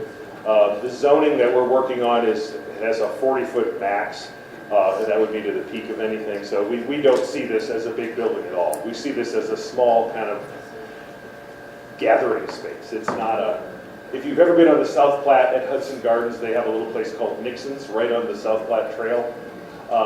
It's similar to that kind of scale of thing. The reason I ask is if it was a second story or at least a rooftop, like you could have nice views or something. That's a good idea. That's a good idea. And this building will be owned and operated by Brad and the authority. So, Well, not Brad. Well, The authority. he's the authority. You own the Brad. You own But it the So I just have a question about the play area, which I guess basically, how far are you going with that? Because there's so much potential with. Oh, there's a ton of potential. Okay, yeah. so I'm just very happy to hear that. So the focus of my question is the educational elements and the cognitive development, and I'd like to call it Piaget corner or something. And you probably know what kind of, this is early childhood, and I just want to see from the beginning some kind of a intentional educational in that play sense. So can you describe the resources or how you're doing that or what's coming in? We've had a lot of discussions about this. We've done a ton of research in different kind of places and parks around the country to be able to really create a sequence of events that are play related and educationally based. So we haven't got any specific design yet, but that's what will be coming up through the next 3-4 months. It's going to be really fun. Liana. So just to thank you, for queuing that up for me so nicely. So, so one of the things that I'm currently working on is action research, looking at how we take into account children's voices and how we shape neighborhoods and communities with their voices. So I think this might be a really interesting thing to do and to really engage very young children in the planning and development process.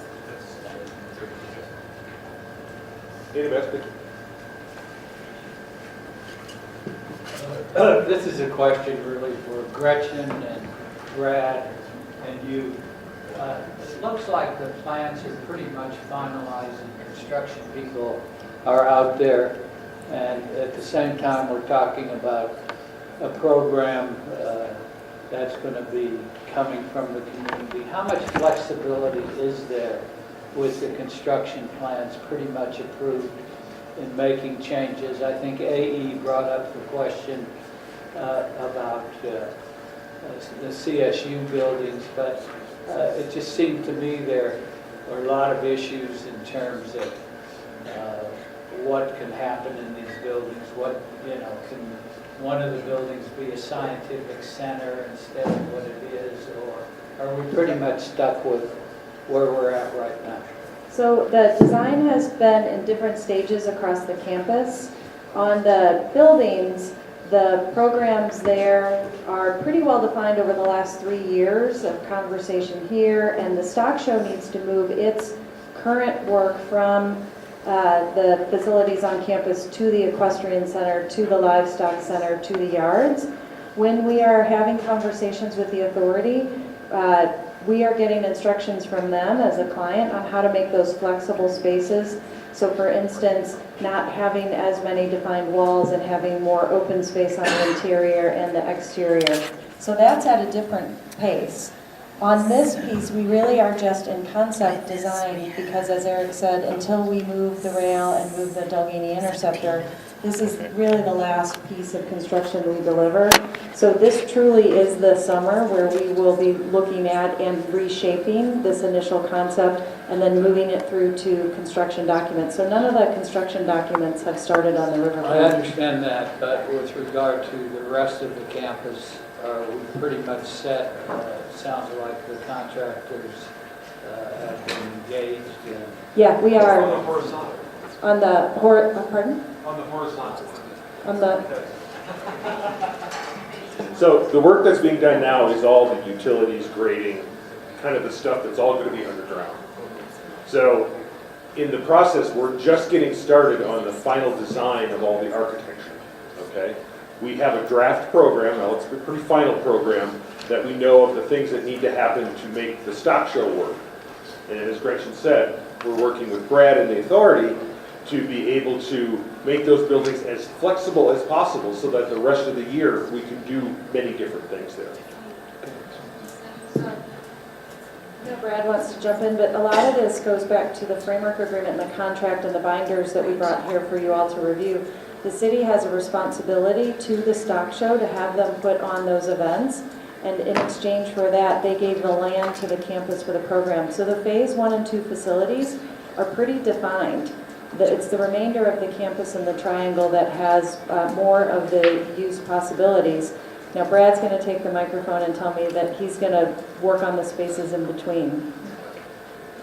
I'm going to work on the spaces in between, but I think just to give you an example. So like the Stockyards Event Center that's set up for stock shows or livestock shows, livestock auctions.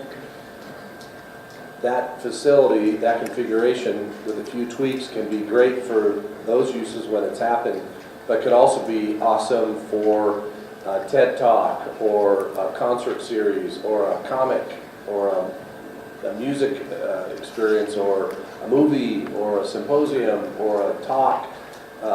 And so that's what we're doing, is trying to figure out how we make these spaces really flexible. And then we'll work on the spaces in between. Brad and I spent too much time together today, I'm sorry. Are any more But questions? does that mean any, I think your question was in part, can any of these go through a fundamental change of use? And the answer to that in these phase 1 and 2 structures is no. It's working to make them flexible and then finding the rest of the opportunities. Liliana, do you have your hand up again? Or Councilman Brooks? Yeah, we're talking about losing acreage in parkland. You got to put the microphone up. So we can... We're talking about losing acreage in parkland RC, which is a lot. But I wanted to know how much acreage we're talking about here. You did not say that. I didn't. So between the two streets, between Betty Cram Drive and 51st, between Betty Cram Drive and 51st, we have 6 acres. And when you add the water quality ponds on each side, we have 8 acres. AE. And then I'm going to try to move into utilities because we only have about 10 to 15 minutes left. So this, at the authority board meeting, there was the stakeholders, convening the stakeholders on the river discussion, I think was a little clear, and I really want to help you help people thoroughly understand that I think that this is an entry point for a conversation of both sides of the river being brought to the foreground. I always ache a little bit when I see it stop like that, and I think there are people here that are stewards of the river for generations that are better to speak to this than me. But could you elaborate on how we can start to expand the engagement of the reality that there is a relationship between both banks of the river, not just what's in between, and start consciously leveraging the creativity in that direction? I'm going to take that one because I was there this morning. And one important fact, and Eric mentioned it, is our campus open space goes to the 10-year flood line, and you can see that represented here, I think with the blue dashes. That's the 10-year floodplain. In between that is the Urban Waterways Project with the Greenway Foundation and the Army Corps of Engineers and the City Public Works team. And so we are working on having perfectly aligned projects with independent utility. But that is where we look at the complete river with both banks, and we are marrying up our designs, not just with the process we outlined here. We are sharing that forward with the Greenway Foundation, and they are carrying that discussion across the bank on what that looks like. That we do not have a discussion right now on the activation on the other side. I think largely that's been around the work that Beth Vogelsang has brought here and is happening with I forget the name of the group that's been meeting and touring and understanding the overland flows coming down to the river. So there's an infrastructure issue there to solve first, and then the programming will follow that. but we are using our partnership with the Greenway Foundation to help tie the two sides together. Any other questions? So let's move on to utilities. Utilities, yeah. Utilities. Thank you, Terrence. And try to be as informative as you can in the most efficient manner. We will be very, very quick. I want to talk about utilities. I'm going to click forward one. Yes, I want to talk about utilities in the context of campus-wide services. And this is something we've talked about numerous times here, and it's really important. We work closely with the authority, with Brad and with Matt, on these campus-wide services because they really create opportunity for a seamless experience across the campus to improve user experience and to make the campus easier and more efficient for the authority to operate and maintain. This group you probably know, the framework agreement describes these campus-wide services and talks about 13 or 14 of them. We are laser focused on the ones that inform construction, and so we are working closely with the authority board on these campus-wide services to both to advance them, to identify them, and to maximize opportunity through construction. And so I'm going to hand it over to Barb Frommel, who's our Director of Strategic Partnerships, to talk through some of the work that we're doing on campus-wide services. As the year goes on, we are continuing to work through all of these, and we will come back and do a deep dive on a series of these. Gretchen mentioned our work with Campus Energy that we'll come back and talk more about next month, but I want Barb quickly to talk about some of the work that we're doing across these campus-wide services. Thanks, Brad. Hi, everybody. So as Brad mentioned, there's about a dozen of these campus-wide services mentioned in the framework agreement. At Mayor's Office in the National Western Center, we're focused on those that really integrate with construction. That includes energy, water, concessions, information technology and security, which we're kind of lumping together here, outdoor media advertising, and solid waste. The ones you see on the right here, in 2019, it's really a due diligence phase for us. We've brought on some subject matter experts to help inform what some of our options here, help start scoping these things, understand what the integration is with the capital build and the triangle development, and really just help inform the authorities' decisions around these things. With energy and water, we're a little bit further along, and we're in what we call a pre-development phase. And that's largely because these service providers are either already here, such as Excel and Denver Water, or we've already done the procurement, such as with the Campus Energy partner, EAS.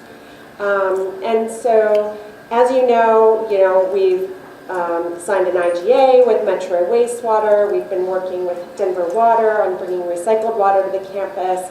We've been working with Excel for a couple of years now, trying to understand projected building loads and how we bring renewable energy to the campus. So all of those are moving right along. With EAS, the Selected Campus Energy partner, we've been in a pre-development phase with them for about 3 months now, and we're really honing in on what the scope of their project would look like and what some of those costs are going to be. And so we're at a stage, we think in the next month, we're going to be able to bring back some more details about that. And so I think that's kind of what we wanted to update you on today. We're happy to answer any questions. John had a question. Barb, what are you doing on solid waste? Oh, so what are we doing on solid waste? So this is in our due diligence side of the screen. We are working on a waste management plan for the campus. And about 20% of this plan will focus on kind of how do we design the campus to manage waste appropriately. About 80% of the plan will address more operational needs around waste management. And so we will pass off those design recommendations to our design teams and construction teams, and then we pass off the operational recommendations to the authority, so that will inform their decision-making around how they want to manage waste for the campus. John? I don't have any specific questions. I want to make a strong comment. want you to understand, I'm still riding high after yesterday. But I want to make sure, where'd Eric go? Okay. We need to acknowledge the tremendous work that's gone into this. This is a once-in-a-lifetime expectation. I mentioned this to Terrence some time ago, and I would like to have your reaction too. I would like to invite the governor here to see what you've done and what we propose to do. He is pushing for energy consciousness, and we got it on the platter, not cooked up, not ready to serve, but we owe, I think, the state some obligation because we got state funding as well. But it's time that all you folks that have worked hard on this get the recognition that's due you. And I get my by looking at this thing, you don't know how much joy that gives me personally. But we need to get the governor down here. I want you to think about that. The session's going to be over between Lucia and Terrence. I'm sure you could get him come down here so that he can see the hard work that's been going on here and what we're proposing for the next 100 years and get him behind it any way we can. Anybody? So, John, thank you so much for that. One of the things that we do with our office is to coordinate across the city. The city, as you know, led by our administration and by the Office of Sustainability, works closely with Excel and works closely across the departments to look at how we can continue to innovate around sustainability issues. We also provide regular updates to the State Office of Economic Development and International Trade, and we talk about some of the work that we're doing around campus-wide services and energy. So we are having those touch points with the state. We don't have regular communication with the governor, though it'd be, if you're able to get him here, we'd love to talk about that. So thank you for that comment. How many here think that we should invite him? Anyone that thinks we shouldn't? Hands? Are we on the yes? You know, I think we ought to show him what's going on here. I think the much more esteemed former leader of the state senate is capable of getting that done. I'm just a has-been nowadays. So, could I make a suggestion? Microphone. Thank Sorry. you. I know that we're working to find a time with the new Ag Commissioner, Kate Greenberg. Oh, she needs And to I be wonder here. if that might be an access into the administration. Yeah, she should drop by here as well. Yeah, in my and we've opinion. had I'm channeling John. we had a time set up with her for the bomb cyclone day, that got canceled. And we had another time set up and she tore an ACL or something recently. So we struck out twice, third time will be a charm. AE. Could someone I've take been in the... partnership with the National Renewable Energy Laboratory, and has the final decision been made that this is the utility group?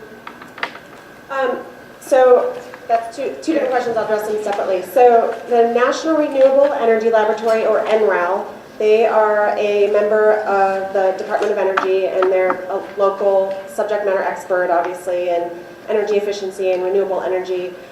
We've been working with them for a couple of years now as subject matter experts. Oh, okay. And we actually participate in a Department of Energy, an energy accelerator program for similar projects across the nation that are trying to reach ambitious energy goals. And so we meet with them monthly, and there are seminars, and it's a learning environment. And so it's the kind of thing where we reach out to NREL when we need some help, some expertise from them, and they reach out to us when they want to use us as a model for other projects that they're working with across the And country. by we, you're talking about this project, in addition to whatever else Denver is doing, right? Yeah. With Denver? Yes, specifically this project is on the accelerator. I think that's a great thing for people to receive reports on a little bit. It's really an amazing resource, and to know that people out in the woods start realizing that we're not going there. Yeah, maybe at the right time we can put something in I'm sorry, the right time we can put something into a newsletter, whatever we send out. And then is this the final decision made on the utility, or is that still in process? No, not yet. So as I mentioned, we're getting close to the end of this pre-development phase where we're really just honing in on what that scope is and what the project costs are. And so once the team is reviewing those right now, so we'll be able to bring that information to CAC and forward to the decision makers in the next couple of months. All right. And any decision on that on a long-term agreement would be really one that the authority and the city acting together would be part of that decision. But this pre-development phase, the agreement that's in place with EAS is between the city and EAS on a pre-development phase, and it's really for them to advance that design to bring that option forward. And so we'll have more for you on that next month as we know more about the details of that proposal. So, a refresher, that there was, part of the conversation was when they came was to ask them to show us milestones on the community engagement section, and they used another term for it. So when you come back, that was... Yeah. The community collaboration proposal was part of their work, so yes, when we come back, we will talk more about that. Yeah. Any other utility-related questions? Okay, thank you very much. And Liz has, Oh, no, we have one quick triangle. Mark, will you advance the deck? oh, we're doing a triangle thing. It's one. Not the instrument, There you but the go. piece of property. There really isn't a triangle update. This is the same information we presented, but I'm keeping it on the agenda every single time so that you know that we will be coming back to you. The only thing to note is that we did hold statement of qualifications as SOQ one-on-one meetings, and the submittal deadline is coming up at the end of May. And then the city performance-based infrastructure office that leads this procurement will announce a short list of proposers in July. At that point, we know who the potential teams would be, and now we do it all again, and we actually ask for proposals. So I've been asked a number of times, is the plan set? Do we already know who we're working with? Do we know, I was asked at our public meeting, there was a rumor that there were 5 Starbucks planned for the site. We have no idea. We're really for, yeah, there's only 4. No, for the record, because we're being recorded, there are no plans for any retail establishments. Did you say that close to this? No plans. But we really just want to keep you tracking through this. There's going to be a lot of community touch points that are not in here because the mayor has an executive order when he set up this office, this PBI office, clarifying what those are. He worked with city council on those. There will be lots of briefings. There's a transparency memo that accompanies that. So you'll get inundated, but you'll get more inundated as soon as we actually get some of those submittals on statements of qualification. We will share that material forward. Then we'll get the proposals and we'll keep going. So you haven't missed anything. I just want to keep it on the agenda to keep it on your radar and know that you're tracking with us. Now, Liz. Okay, I know we are at our time. We almost made 2 hours. I think we're at 2 hours and 2 minutes. I've had a couple of questions from members of the committee, and then I've had questions from the NewCo office and also from the National Western Center Authority office about our membership list.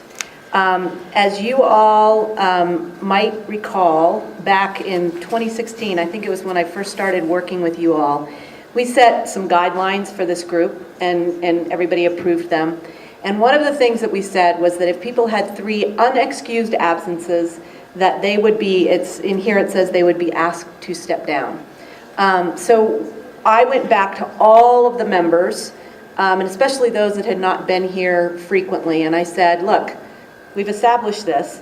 We understand that you may be busy, or do you have interest? And I made it very clear to everyone that the process would be that if they couldn't make the meeting, that they could send an email and say why they weren't going to be here, and that essentially would be an excused absence. So I'm going to tell you the people that right now have had many more than 3 unexcused absences, and then I want to just suggest what we'll do about that. Patricia Carmody, who represents the Colorado Watershed Assembly, Katie McKenna, who was at Habitat for Humanity, and Habitat stepped back, and I'm happy to revisit if they wanted to stay involved. Marina Chatsanoff had some health issues, and she asked to remain on the email list, but was unable to attend the meetings. Tracy Weil has not been a regular attendee and has not really communicated with us. Michael Long from Riverside Cemetery has been an occasional attendee, but never, has said, I can't be there, please excuse me. Ed Nichols was, I think, a big part at the very beginning, and he has sort of stepped away. And then Candy Sedabaka also, was here and essentially, I think, in the meeting stepped down, although it wasn't completely clear. So those are the people, and if it's okay with you, I think what I'd like to do is notify them, either that we are going to make them inactive members, or that, that if they want to re-up as members, that they would have to maybe go back through the membership process, which is attending meetings and then writing a letter to be, and to join the group again. As you recall, anybody can come, and if they attend 2 meetings and write a letter, then it will be presented to the group, and the group can, bring them back on. So, we have this group that has stayed pretty consistent over the last 3.5 years that I've been here. So, I don't want to take too much time on this tonight, and I'm happy to just put it on the agenda for June, to address. But that's one item, and then the other item is that pretty much my standard operating procedure has been when someone has a message to go out to you, I have asked them to send it to me, and I have been the middle person. What I'm wondering is if it is okay for me to share our list of active email addresses with the authority so that they can send you information, or do you feel like it's better to come through staff and out to you? So those are the 2 items. One, I want you to be thinking about what we need to do about these members who are really, they're really not members anymore. They have not been present at the meetings.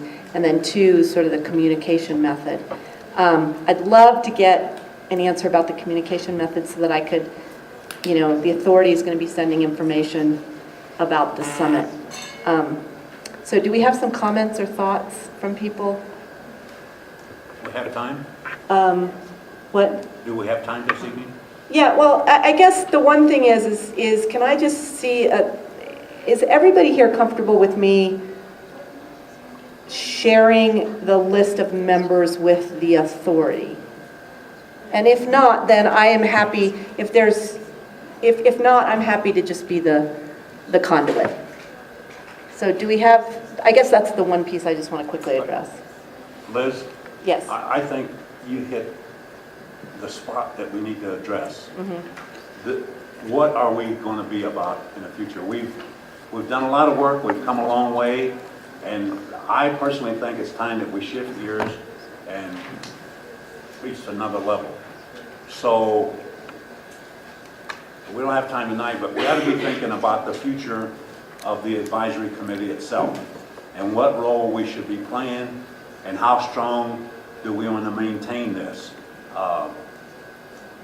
So I think it's something that we need to do, something we need to think about and shift gears and get moving on it. Okay, so what I'll do then, I think just to make it easy, just so that we're not making big decisions tonight, I will remain the conduit from now until June, and then this will be an agenda item for some very serious discussion and maybe adjustment to the meeting guidelines in June. It might take more than 1 meeting, so I will act as the conduit now, and for messages to come through, and the authority can send me things. And then in June, I'll kind of arrange this into a little bit of an agenda item for us to have a discussion. Does that sound good? So if you'll all be thinking about it now that you know, and I'll send out the meeting guidelines and stuff, and we can discuss it then. Okay? Yep. Yep. I'd like there to be a background conversation with a stock show that has been sponsoring this, and that there was some feelings about the relationship between the CAC and the stock show, just to carry it forward. And I also want to just clarify one thing that you said, when you mentioned that people could either, something about reapplying, it sounded like they were mutually exclusive. I feel like it would be good to get real clear about that there's an end point, and, you know, let's not confuse. Yeah. No, and I think that, you know, that was just, I was just throwing out ideas, but we'll have a discussion and make some decisions at the June meeting.